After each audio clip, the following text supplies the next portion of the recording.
Bismillahirrahmanirrahim. Assalamualaikum warahmatullahi wabarakatuh.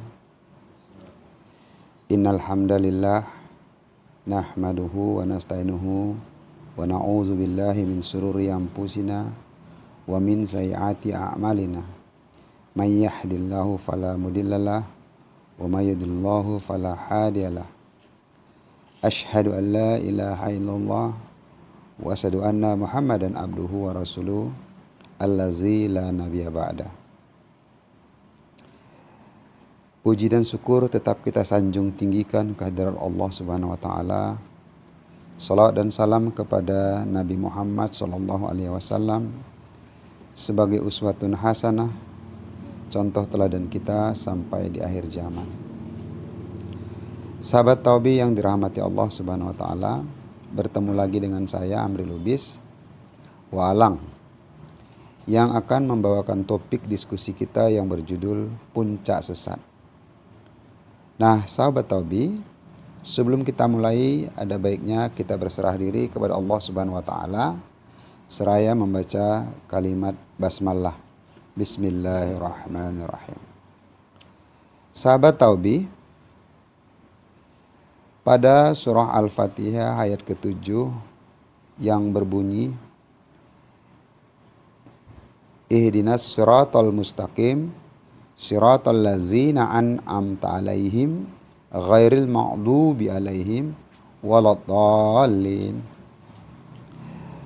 yang bermakna jalan orang-orang yang engkau beri nikmat atas mereka, bukan jalan mereka yang dimurkai dan bukan pula jalan mereka yang sesat.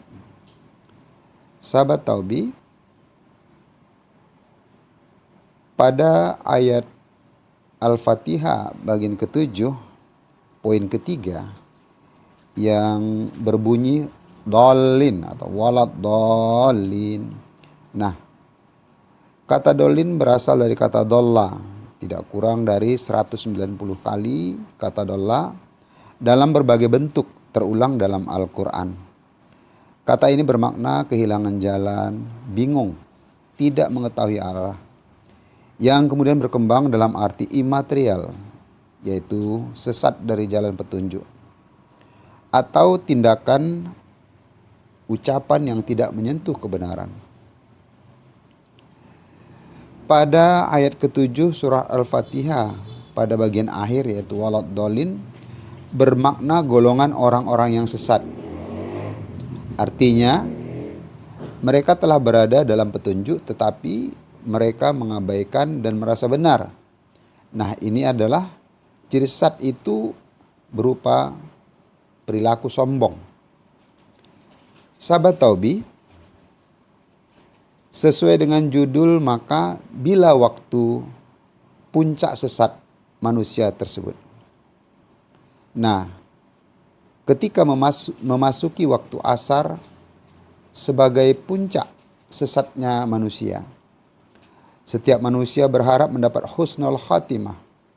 Akan tetapi ketika menjelang waktu sholat asar sebagai peringatan puncak kelalaian manusia menjelang mati, hal ini dapat dihindari jika berproses atau tegaknya sholat dalam perjalanan manusia untuk mengenal makhluk ciptaan Allah lainnya. Hal ini termaktub pada surah ke-103 Makkiyah ayat ketiga yang disebut Al-Ashar atau waktu, masa. Nah, begitu dahsyatnya kelakuan manusia sampai Allah langsung bersumpah atas nama zatnya, yaitu waktu atau masa. Allah lah sang waktu yang mencipta dan mengatur peredaran waktu. 3 ayat yang menunjukkan nyaris seluruh manusia berbuat kerugian atau masuk pada golongan merugi. Waktu asar sebagai penentu si pelaku sholat apakah masuk dalam golongan merugi atau lalai yang di akhir hayatnya atau tidak. Di mana titik waktunya disebut asyar, waktu senja, zohir yang segera berakhir. masa mulai masuknya masa terang menuju gelap. Unsurnya adalah unsur angin. Hal ini dengan berulangnya waktu ketiga, salasa, sebagai puncak sesat waktu disebut dengan asar. Sholat asar 4 rakaat, gelap menuju terang. Hal ini sesuai dengan kisah dan rahasia Nabi Musa alaihissalam. Hakikat ilmu tauhid yang menjadi rahasia pada Quran surah Al-Baqarah 1 bagian 7 poin ketiga, yaitu ibadah puasa yang sebentar lagi menjelang datang, yang bermakna diam lebih baik jika berbicara tanpa pemahaman hakikat yang akan disampaikan. Nah, sayangnya pemahaman manusia secara umum merasa bahwa tidak termasuk dalam golongan merugi. Hal ini karena manusia secara umum merasa beriman, yaitu percaya atau yakin kepada Allah dan merasa telah beramal soleh. Padahal kita adalah golongan dolin atau sesat. Wallahu a'lam bishawab. Sahabat Taubi, sebagai konklusi dan solusi dari diskusi kita, yang pertama adalah dolin bermakna kehilangan jalan, bingung, sesat dari petunjuk.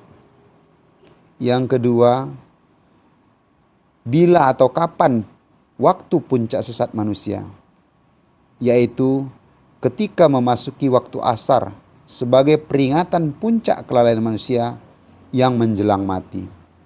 Yang ketiga, Allah bersumpah atas waktu atau masa. Allah lah sang waktu yang mencipta dan mengatur peredaran waktu. Nyaris seluruh manusia berbuat kerugian atau masuk pada golongan merugi. Sahabat Taubi, marilah kita evaluasi dan memperbaiki diri dengan menghindar dari golongan yang sesat.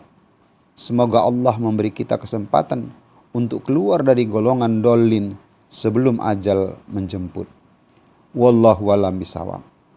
Nah, sahabat Taubi, mohon maaf atas segala penyampaian dan terima kasih atas segala perhatian, dan kepada Allah tetap kita mohon ampun. Marilah kita tutup diskusi kita seraya membaca kalimat hamdalah. Alhamdulillahirabbil alamin. Wallahu a'lam bishawab. Inna lillahi wa inna ilaihi rajiun. Assalamualaikum warahmatullahi wabarakatuh.